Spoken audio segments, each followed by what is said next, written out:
level, and we are observing sea level rise of 3 to 4 millimeters per year. We are seeing most of our islands are eroding at an alarming rate. Most of our islands are getting flooded during the rainy season, more than we used to see.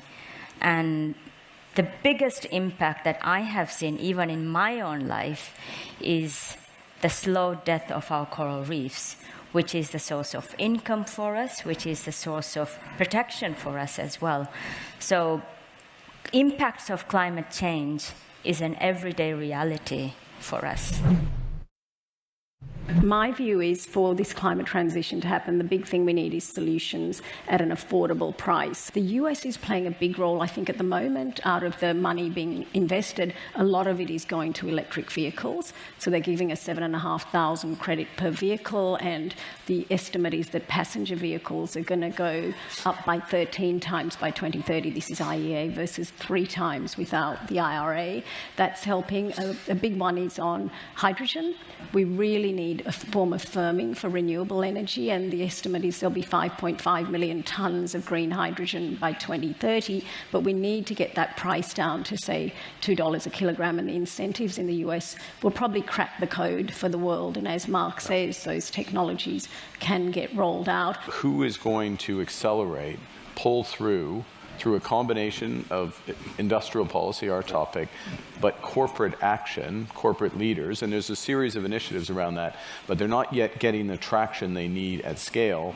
And then, you know, GFANs, the members, whether it's Macquarie, Brookfield, HSBC, whoever, you know, provides the financing against that really accelerates. And that's what we need to do, and that's part of the opportunity of getting everyone around the table at COP. And I think that's, so we should look for something and push for something on that front. But you're hopeful about COP? That we get something concrete? I think all the right people are there, and the right issues have been put on the table. So yes, I mean, in that regard, we should, you never take things for granted, but we should force the issue. That's all from Bloomberg New Economy Forum, Embracing Instability. You can find the complete interviews and more content from the forum at Bloomberg.com and on the Bloomberg Terminal. I'm Eric Schatzker. This is Bloomberg.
Welcome to the world of decentralized finance. You can see the massive gains for the OG crypto coin. Breakout we have all perhaps long awaited, finally realized. We'll see if it sticks. Bloomberg's covering all things crypto, the people. There's no question this industry is composed of some bad actors and some good actors. The transactions. Volumes have surpassed $24 billion per day. And the technology. Stop talking about the technology, start demonstrating the utility. Bloomberg Crypto.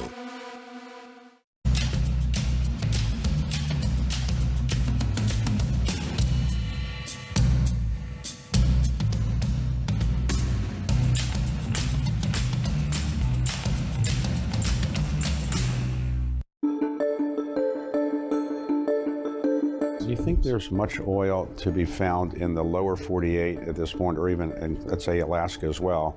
Or mostly we know where all the oil is, and there's no more big Permian Basin kind of deposits anywhere?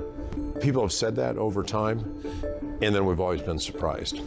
And so the U.S. has been explored more than any other place in the world. I think the industry has a good idea, but technology allows you sometimes to recover things that you haven't been able to before. That's the story of shale. The other one that continues to be a positive story is Deepwater Gulf of Mexico, where we'll go out and drill in a mile or more of water depth and then go down several more miles and find large fields. And the Gulf of Mexico is still relatively underexplored compared to the onshore. So I think there's still room for more discovery.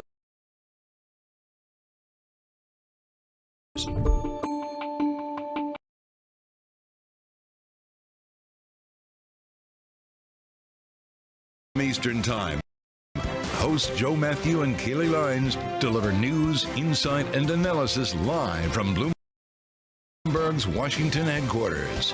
Get the latest from and about politics' biggest power players at the end of every trading day. Balance of Power live around the world starting Monday, every weekday at 5 p.m. Eastern, only on Bloomberg Television. Context changes everything.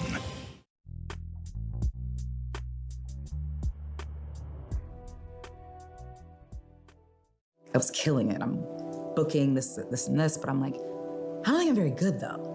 Or I know I could be a lot better. And especially as a Black woman, I don't want to do anything half-ass. In 1995, a 22-year-old actor in Los Angeles, California, had an idea.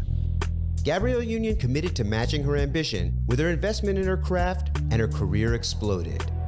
In the years since, she's nurtured an exponential growth trajectory, both acting in and producing hit movies and shows, writing best-selling memoirs, as well as building out a diverse portfolio of product brands, all on top of being a mother and an equity advocate for the Black and LGBTQ communities. And it all started with one idea.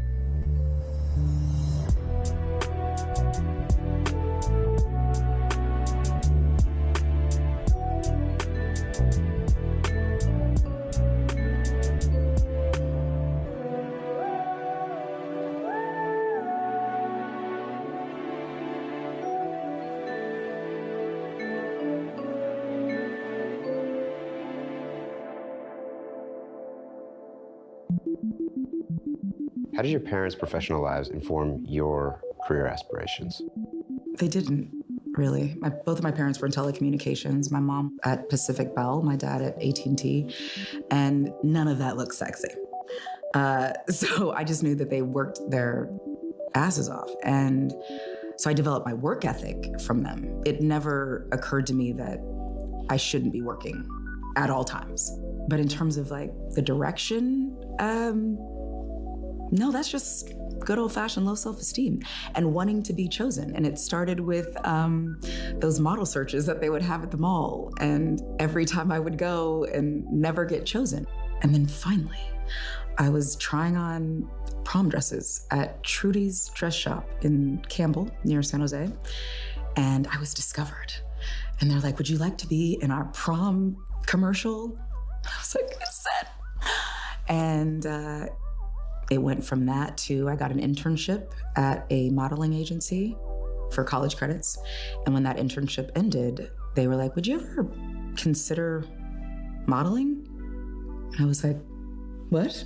And I felt the call again. I was like, you think somebody might pick me? And so I went for it. And my parents were like, what was UCLA about? Like, why did we take out a second mortgage on the home if you just want to be in a Tupac video? And they were like, listen, do whatever you want, but don't ask us for any money. And that first year, I made more than my parents. What did you go to UCLA for? What was the original plan A? The plan was to be a very average lawyer, I guess. I was an English major at UCLA, and I got my first B-. I've never gotten anything lower than a B+ in my life. I chose what I thought was an even easier major, sociology, just studying people. I like people. How hard could this be? Graduated with a degree in sociology and was studying for the LSATs, doing poorly when I got that internship. So I was like, okay, well, let me just see how this goes. Worst case, I go back. Well, so given that and, you know, your parents' sort of career trajectory, Where was the inspiration and also the confidence to step out on this ledge and pursue a public-facing career in the arts coming from? Low self-esteem. And somebody saying, you're so pretty. So now you're hooked. It's like heroin. I'm chasing the dragon. And if you think I could do it, then I should do it. Because you said I was pretty. You said I could do this, and people might like me, and people might think I'm like a star. I'm doing this. I'm absolutely going to be a model. I don't know. I had no idea that being a model in LA is very different than being a model in New York or Paris or Milan. My first gigs were teen, sassy, and all about you, and it was all under the same ownership, and they would hire one black model every 3 months, and I just would rotate throughout those 3 magazines, and it was like, I broke up with my boyfriend, now what? And it'd be a picture of me like, and I would make $120 a day. And I was like, I'm rich. And I was like, I'm gonna see where this goes, because what if more people choose me? It like